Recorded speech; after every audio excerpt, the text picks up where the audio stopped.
13 минут назад Путин сделал шаг, которого США не прощали никогда. Запад жестоко наказывает политиков, покушающихся на его финансовое могущество во имя национальных интересов своих стран. Воспользовавшись кризисом вокруг Украины, рубль золотым и потребовав от бывших партнеров платить за русский газ рублями, Владимир Путин бросил вызов могущественным финансовым хищникам, привыкшим грабить остальной мир. Это означает, что президента нужно беречь, как никогда. Судьба Путина и России – это сегодня одно и то же. В России произошло эпохальное событие, которое многие не заметили. Столкнувшись с беспрецедентными западными санкциями, Россия ввела фактически золотой стандарт. Центральным банком установлен фиксированный курс рубля к золоту, пока до 30 июня, в размере 5000 рублей за грамм. За эту сумму регулятор покупает золото у физических и юридических лиц. Теперь курс рубля определяют не международные спекулянты, привыкшие запускать свои лапы в наши карманы, а в основном золото. Рубль сразу потяжелел, и его курс к доллару и евро колеблется теперь в небольшом диапазоне, связанном со спросом и предложением валюты. Общественное внимание привлекло и другое эпохальное событие. Россия решила продавать свой газ, и не только в рублях. Это вынуждает бывших партнеров конвертировать свои деньги в рубли, валюту, являющуюся самой обеспеченной в мире благодаря золоту и несметным природным и продовольственным ресурсам, в отличие от токсичных фантиков, долларов и евро. Таким образом формируется независимая платежная система, основанная на путинском золотом рубле, который будет служить стране и покончит со сверхприбылями западных толстосумов, став символом обретения России подлинной независимости и грядущего процветания. Владимир Путин долго готовился к этому шагу, создать систему расчетов в рублях, независимую и защищенную от доллара и спекуляций западных финансовых институтов и прохиндеев, считавших, что такие страны, как Россия, должны держать свою финансовую дверь открытой, чтобы их можно было постоянно грабить. Впрочем, известный американский спекулянт Джордж Сорос умудрился в 1992 году поставить на колени Банк Англии, заработав, за счет подрыва денежной системы Британии $1 миллиард. Что уж тогда говорить о России, с нами позволено делать все. Почему Байден кричал в Варшаве? Пардон, было позволено. Теперь нет, потому что в России, повторим, вводится независимая рублевая финансовая система, основанная на реальной экономике и ресурсах страны и обеспеченная золотыми резервами. И эта новая реальность касается не только России. От напечатанных в ничем не подкрепленных объемах долларов и евро скоро начнут отказываться и другие, в пользу чего-то более стабильного, что подкреплено реальными ценностями, рубля, например. Тогда ставшие лишними доллары и евро, играющие пока что роль ведущих мировых резервных валют, начнут возвращаться домой, стимулируя гиперинфляцию и быстрый экономический крах, после которого страны Запада сдуются и будут жить в разы беднее, только на то, что сами реально заработали и продали. Не этим ли объясняется эмоциональное выступление президента США Джо Байдена в Варшаве, когда, сбиваясь на крик, тот ругался и обзывался на Путина? Или кампания в правящих кругах и СМИ западных стран с целью подготовки широкой общественности к возможному убийству русского президента? Если бы речь шла только о какой-то Украине, каких-то ценностях, это еще было бы ничего. Путин поставил вопрос ребром и покусился на главное – финансовое могущество Запада, которое начало рушиться. Такого там не прощают. Последним, кто попытался обеспечить валюту своей страны золотом, был ливийский правитель Муаммар Каддафи, которого западные страны, во многом именно по этой причине, свергли и отдали на растерзание террористам, и чью страну погрузили в хаос. Порвать с западным финансовым рабством и грабежом трудно. Политики, которые бросают ему вызов, всегда подвергаются смертельной угрозе. Поэтому наш президент – мужественный человек, которого надо беречь. Измену Бреттон-Вудской и сменившей ее в 70-е годы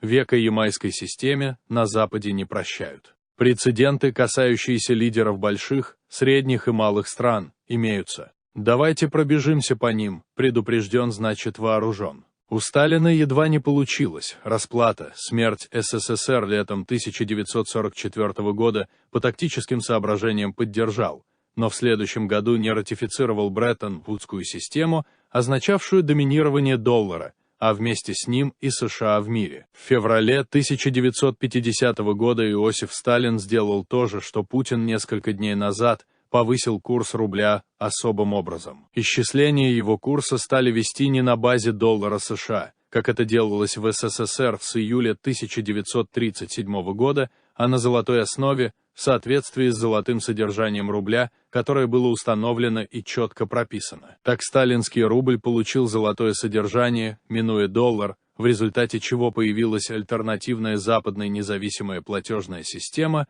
конкурент американской федеральной резервной системы, ФРС и Банка Англии. Совет экономической взаимопомощи СЭФ, объединявший европейских сателлитов СССР, в который затем вступили также Вьетнам, Монголия и Куба, стал работать над созданием общей межгосударственной валюты с обязательным золотым содержанием и исчислением. В 1952 году в Москве прошла конференция социалистических и развивающихся стран, в которой приняли также участие Австрия, Исландия, Швейцария, Швеция и Финляндия. На ней эта идея обсуждалась в практической плоскости с целью обеспечения равноправной экономической интеграции развивающихся стран, к которым могут при желании присоединиться капиталистические страны, не заинтересованные в долларизации. Сталин выдвинул предложение о формировании общего рынка с новой межгосударственной валютой на основе золотого советского рубля. В 1952-1953 годах было разработано 5 вариантов перехода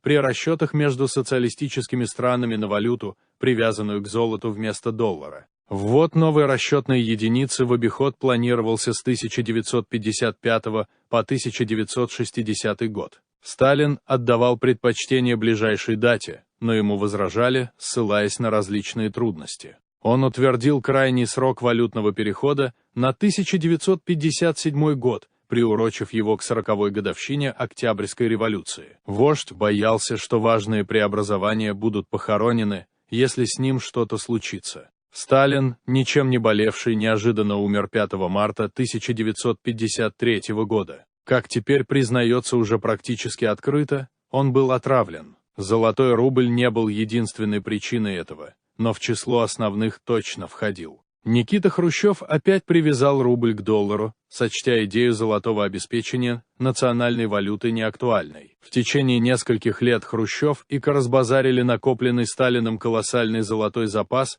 окончательно похоронив золотой сталинский рубль вместе с идеей новой, альтернативной доллару, международной валюты, ибо необходимого количества золота для ее обеспечения уже не было. Политической воли тем более. При позднем Михаиле Горбачеве СССР стал фактически частью глобальной американской финансовой системы. Страну быстро разворовали, и новая, стоящая на коленях, Россия начинала с нуля. Как ушли Шарля де Голля, обрушившего Бреттон-Вудскую систему, не успели США перевести дух после устранения Сталина, удачно избежав финансового краха, как за дело генералиссимуса, взялся великий патриот Франции президент, генерал Шарль де Голль. Он всегда считал колоссальным мошенничеством долларовое иго, позволяющее американцам за свои фантики скупать по всему миру природные ресурсы, промышленные товары, недвижимость, шедевры искусства и другие реальные ценности, для приобретения которых всем остальным надо трудиться в поте лица. После успешного испытания Франции атомной бомбы, Сталин, кстати, тоже приступил к борьбе с гегемонией доллара только после того, как испытал свою.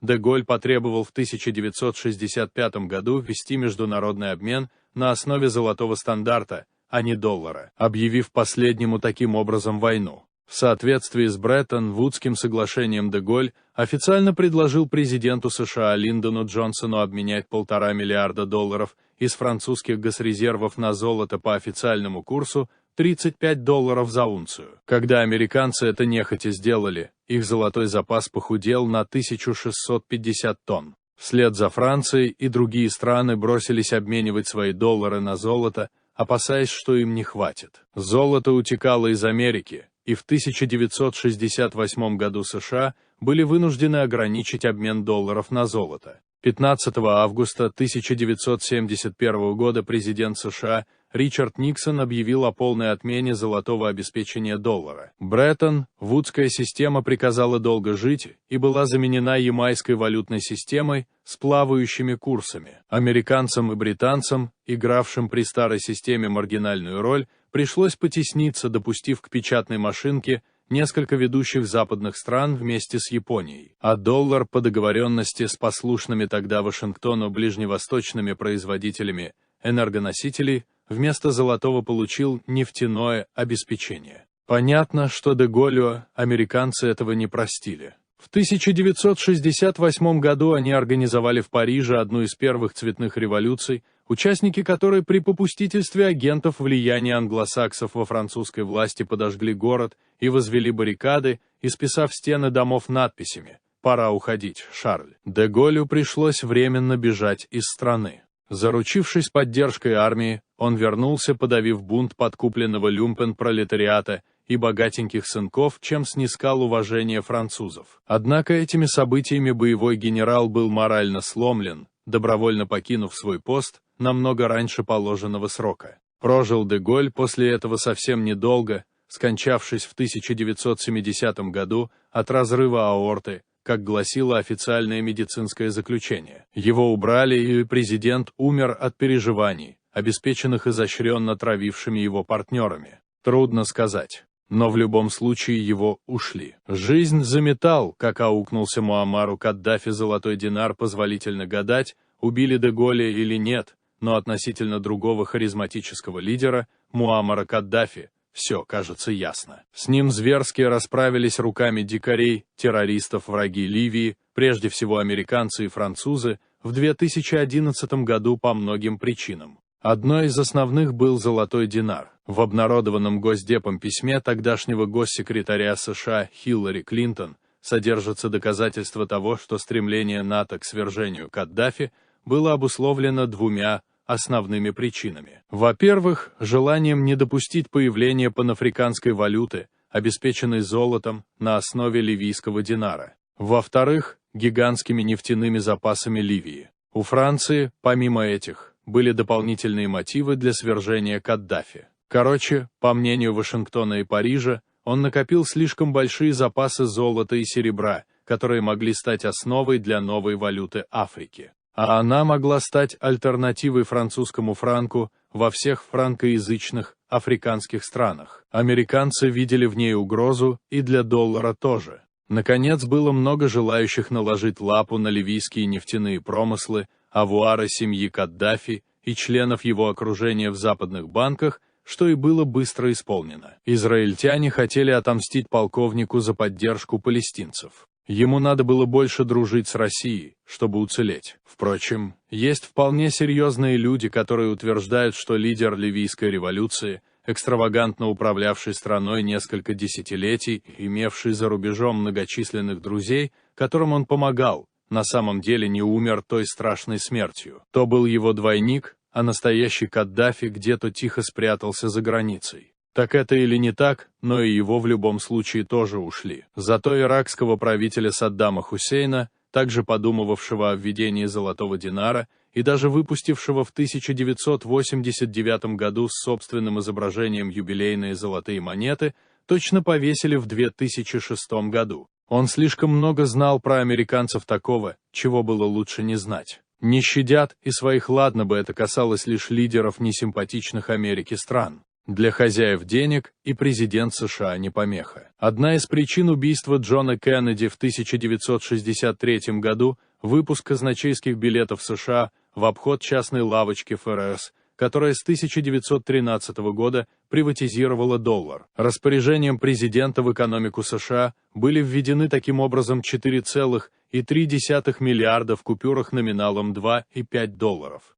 Готовились к выпуску и 20-е долларовые банкноты. Восстановление финансового суверенитета США в планы захватившей страну финансовой олигархии не входило. Кеннеди был первым президентом, который забил тревогу в связи с тем, что промышленность США в интересах крупного капитала стала перемещаться за рубеж, что страна начинает жить в долг, а золотое обеспечение доллара становится фикцией. Он боролся с алчностью промышленников и банкиров и нажил в их лице смертельных врагов. За что, в том числе, и поплатился. Нечего совать свой нос куда не надо. И многие другие. Существует также длиннющий список политиков, заработавших на свою голову большие неприятности за попытки защитить природные ресурсы своих стран от алчности США и их союзников. Перечислим из них лишь некоторых. Мохаммед Моссаддык, премьер-министр Ирана в 1951-1953 годах, национализировал нефтегазовый сектор,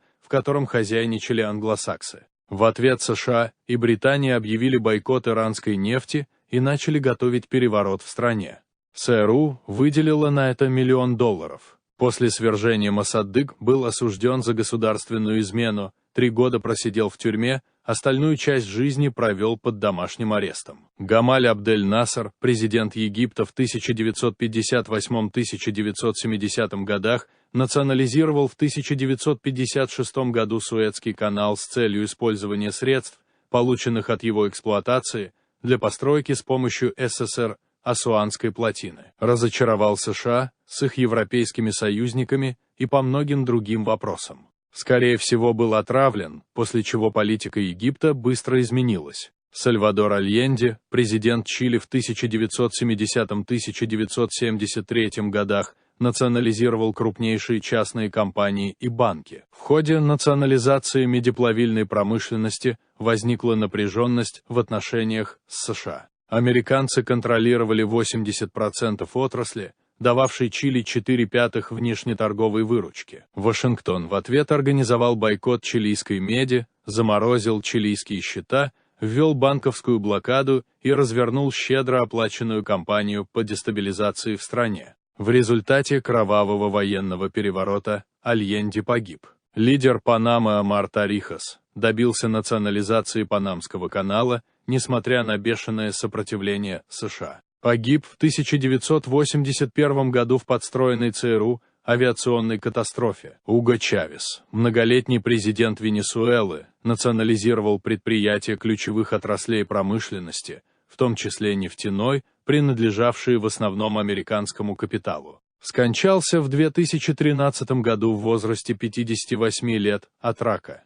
Был уверен, что его отравили американцы. Президент Боливии в 2006-2019 годах Эво Моралес чудом остался жив после организованного с подачи США военного переворота, реальным триггером которого, по его мнению, стали планы правительства по развитию производства лития. Тем самым он бросил вызов американскому капиталу, контролирующему этот рынок. США испугали планы Боливии, мирового чемпиона по запасам лития, построить к 2025 году 41 завод, что привело бы к кардинальным переменам на этом рынке. Что с того? Как видим, грандиозные перемены в России, давно назревшие и начавшиеся, наконец, в ответ на бешеную реакцию Запада на украинский конфликт, больно бьют по интересам США и Запада в целом, которые обычно не прощают за такое бросивших им вызов политиков. Это значит, что Путина надо охранять и беречь как никогда в прошлом, чтобы никто не смог в дальнейшем обратить начавшиеся перемены вспять.